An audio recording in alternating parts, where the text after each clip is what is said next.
For years, Daniel wanted to start his own business. He had notebooks filled with ideas, plans, budgets, names, even a logo, but every time he came close to taking the first real step, fear stopped him.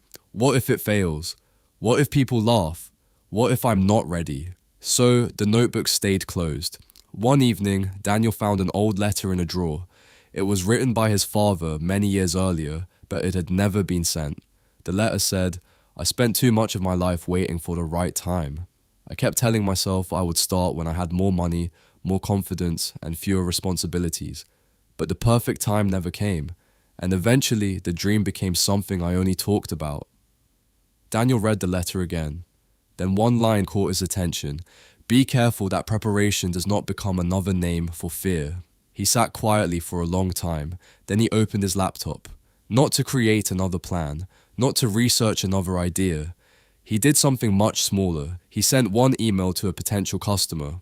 That was all. The next morning, there was no reply. But Daniel sent another, then another. Several people ignored him. Some said no. One person said, "Tell me more." That small conversation became his first customer. One customer became three. Three became 10. And slowly, the idea that had lived in notebooks began to exist in the real world. Years later, Daniel still kept that old letter, not because it taught him how to succeed, but because it reminded him of something more important. Dreams rarely disappear because we are incapable. Sometimes they disappear because we keep waiting until we feel completely ready. You may not know every step, you may not have every answer, and your first attempt may not work.